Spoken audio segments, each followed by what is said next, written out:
Hello guys, welcome. Collective reading tayo for no contact situation. So tingnan natin kung ano yung mensahe sa'yo. So be open-minded po, hindi halos lahat makaresonate. Thank you nga po pala sa mga nagsusubscribe. Sa mga bumabalik, maraming pong salamat. Give me the message for collective.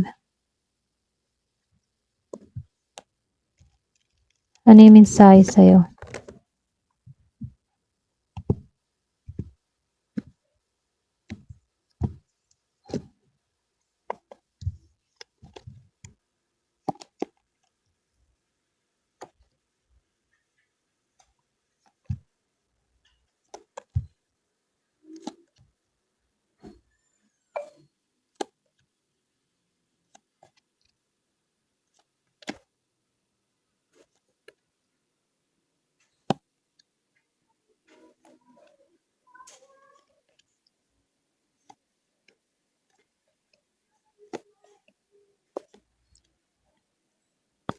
So dito, no, meron akong nakita dito na Leo, Taurus, Virgo, and Capricorn, Scorpio, Cancer, and Pisces, Aries, Leo, Sagittarius. So meron din dito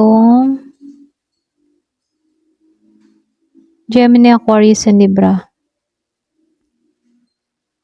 Halos lahat andito naman. So, malakas lang dito si Aquarius, si Pisces, si Leo. Ayan, sister na tayo.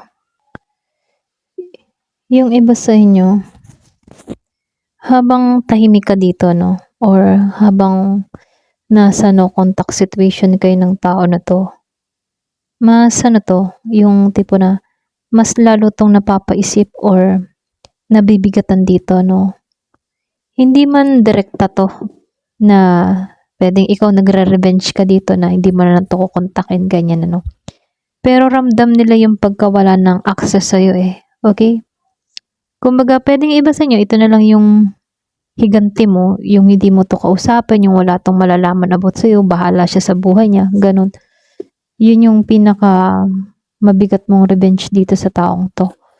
Pero, dito, no, kasi si Leo dito, then si Judgment, lumalabas dito yung matapang at mataas mong presence eh. Para kang tulad ka ng isang leon.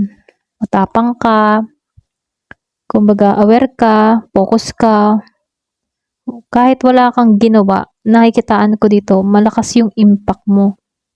Nakikita ka ng tao na to bilang isang confident or unti-unti mo nang binabalik yung sarili mong power. Ganon. Kung before parang nanlumo ka, nalungkot ka, hindi ka makarecover. Pero ngayon, parang natauhan ka, binabalik mong muli yung lakas mo, yung sigla mo, yung dating ikaw. Ganon. So dito, no, ito yung realization card dito sa Judgment kasi meron ditong tao na unti-unti niyang naiintindihan yung consequences ng action niya. So, may wake up call na nangyayari dito. Kaya dito sa Two of Pentacles upright at itong si Ace of Cups upright, kumbaga dito, no, meron lang akong nakikitang litong-lito emotionally. Pilit bang binabalanse yung isip at puso niya, yung emosyon niya, pero unstable pa rin, alam mo yun? Kaya dito sa Ace of Cups, totoong may emotion pa sa inyo, okay? Pwedeng may regret, merong pagmimiss, or emotional longing siya dito na mas lumalalim nung nawala ka, okay? Or mas lumalalim nung wala ka ng paramdam, nung tumahimik ka. Ayan, pasensya na sa ingay ng aso. So, dito, lumabas si Five of Pentacles at si The Magician reverse dito. Excuse me. Ayan, pasensya na. So, sa Five of Pentacles upright, ito kasi yung pakaramdam na naiwan or na-exclude. Yung bang tipo na ramdam niya dito yung emotional coldness at yung distance mo. Kaya pagdating dito sa The Magician reverse, nawawala na siya ng control sa sitwasyon. So, hindi gumagana yung dating paraan nila para ba makuha yung attention mo. So, nangyayari dito, hindi ka na nila manipula. Okay? Hirap ka nang mamanipula. Ganon. Hindi ka na nila makontrol. Ganyan. So, dito, sa 8 of Wands reverse and dito sa 10 of Wands upright. So, ito yung, yung para bang, may mabagal. Pwedeng may block or merong binalak dito. May blockage, ganyan. Merong block sa communication. Gusto magsalita pero may pumipigil. Pwedeng pumipigil ay yung pwedeng merong binalak, hindi makapag-communicate. Or pwede rin may pumipigil na takot, anxiety, pride, ego, ganon. So, dito, kasi dito, lumalabas talaga na mabigat dito sa 10 of Wands. Mabigat talaga. Yung kanilang emotion dito. Kasi dala-dala nila yung yung guilt, yung pressure sa sitwasyon, sinabayan pa ng stress. Kaya pagdating dito sa The Hangman upright, napipilitan lang silang mag-isip dito para bang stuck dahil sa no contact. Para bang nagre-reflect sila ng malalim. Dun pumapasok yun yung reflection. Kaya pagdating sa 7 of Wands, kahit apektado sila, defensive pa rin sila. Alam mo yun? Ayaw nilang ipakita na agad na yung tipong nasasaktan sila. Ayaw niyang pakita yon. So, dito, dito sa 6 of Pentacles, then the Star reverse, para bang merong pumasok na realization siya about sa give and take. Nakikita niya na dito kung sino ba yung mas nag-effort, mas nagbigay, or mas nagsumikap sa connection na to, noon. Ngayon niya nare-realize yun. Then, sinabayan pa ng the Star reverse dito. Kaya, merong nawawala ng hope. Kasi, dun nga pumasok yung realization dito na ang dami niya parang nagawang pagkakamali. Kaya dito, parang nawawalan ng pag-asa siya na patawarin pa siya dito. So, dito, nawawalan siya ng confident dito sa'yo. Talagang malungkot siya dito. Meron siyang disappointment na nararamdaman.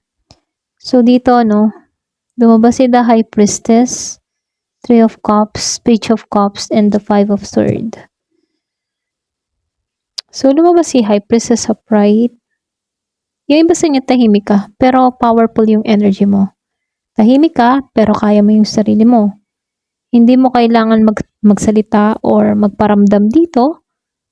May pagka, dating mo yung mysterious, ganun yung peg mo ngayon. Unreadable aura. Hindi ka nila mabasa, hindi ka nila alam kung ano yung susunod mong hakbang, ganun. Then, sinababayan din dito ng 3 of Cups reverse. Talagang may distansya sa inyo, Pwedeng may awkwardness sa mga social circle, sa mga friends, yan. Selosan, pakaramdam nila hindi sila welcome sa energy mo. Pwedeng mga friends of friends or merong kakilala dito na involved din, ayan. Pumasok na yung pagkailang, ganyan. Or pwedeng merong involved na third party. Pwedeng kilala mo din yung third part dito, ganyan. So, dito, sa Page of Cups at sa 5 of Swords upright. Pero, despite sa lahat ng mga nangyari dito sa Page of Cups, kasi, may emotional softness pa rin, okay? Pwedeng gusto nila mag-reach out dito, pero, or sabihin natin gusto nila mag-sorry, eventually, dahil sa mga ginawa rin nila sa'yo, parang na-guilty, na konsensya. So, ito yung pinakamabigat, itong ego battle dito sa 5 of Swords. Kasi, mismong sarili nila yung sarili nilang kaaway dito. Yung bang tipo na pakaramdam nila talo sila, ganun. Sa sitwasyon na nangyari sa inyo. Kahit walang actual na labanan, pakaramdam nila na defeat sila, natalo sila, ganun. So, lumalabas dito kasi yung no contact, ito yung naging mirror mo para makita mo Para bang makita nila yung pagkawala mo, gano'n, okay? Yung no contact. Then, dun din nila nakita yung imbalance nila, yung mabigat na emosyon, okay? Silang emotional dito eh. Mabigat yung ganong pakaramdam na nangyayari sa kanila. Okay? So, hindi ka galit, ano? Hindi ka naman galit. Yung iba sa inyo ha, hindi naman halos lahat, ano? Hindi ka galit. Kaya lang dito, mas mabigat na tumahimik ka na lang at dumistansya. Yung distansya na ginawa mo, ito kasi yung nagpa-realize sa taong ito kung gaano ba kahalaga yung value mo. Okay? Para bang tinuruan mo sila or siya, kung sino man to, tinuruan mo siya ng leksyon. Ayan. So, tingnan pa natin kung ano pa yung sasabihin dito. So, dito, ano ba magandang itanong natin? Tingnan na lang natin dito kung ano ba yung matinding realization niya habang wala kayong usap. So, ano ba yung matindi niyang realization? Kuha ko ng card dito. Ito na lang. Kuha tayo ng 6 ulit. So, ano ba yung kanyang matinding realization? Ayan. 1, 2, 3, 4, 5, 6. Ayan. Kunin ko lang to. Ano ba yung kanyang matinding realization? Si 4 of Swords, the Chariot, 3 of Cups, 7 of Wands, 10 of Swords. Wow. Saklap naman ng 10 of Swords dito, no?